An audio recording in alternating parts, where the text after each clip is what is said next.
People and firms ultimately need a reason to travel.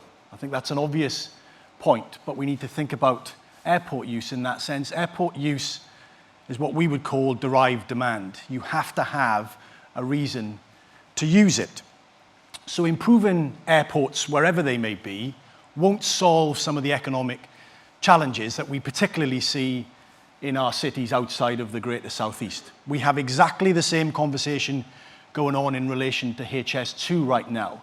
Simply providing hard infrastructure outside of the Southeast won't simply help those places to do better.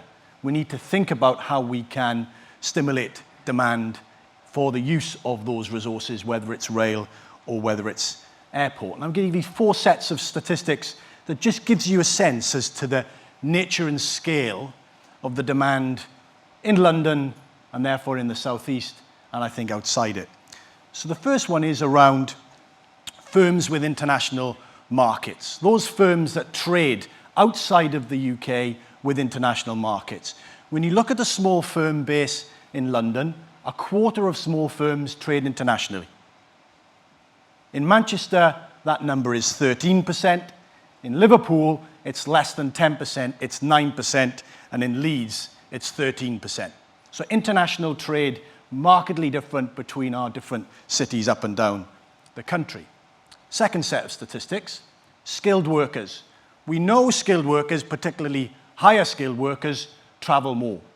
They travel more for business. What's the stats tell us around this? Well, 50% of London's population has a degree or more, 50%. In Manchester, that's 34%. In Liverpool, that's 25%. And in Newcastle, that's 31%. So the likelihood of high-skilled workers traveling is obviously higher where there are greater numbers.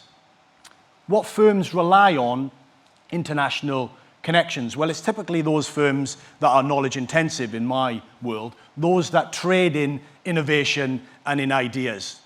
Where do we see those firms? Well, 30% of London's firm base is in that bracket, knowledge-intensive, competing at the very frontier of the economy. In Manchester, it's 22%. In Sheffield, it's 16%. And in Hull, it's 14%. So again, thinking about the nature of the firm base and its demand for travel, very important. My final set of stats. Foreign-owned firms, where are they? A third of all the foreign-owned firms in the UK are in London. When you then go to the northwest cities of Manchester and Liverpool, they account for 6 and 7% of the foreign-owned firm base. So again, thinking about inward investors, where are they coming, why are they coming, how easy they can get in, you can see real marked differences.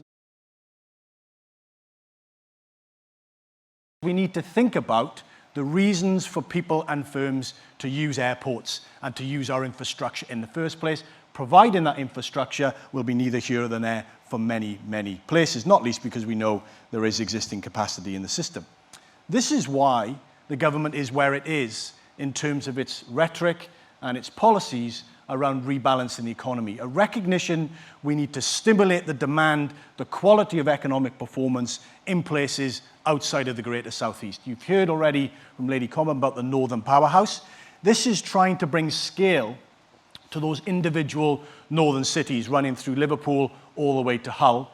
Roughly about 10 million people in population, just over 15% of the national economy, but they act very much independently and in isolation.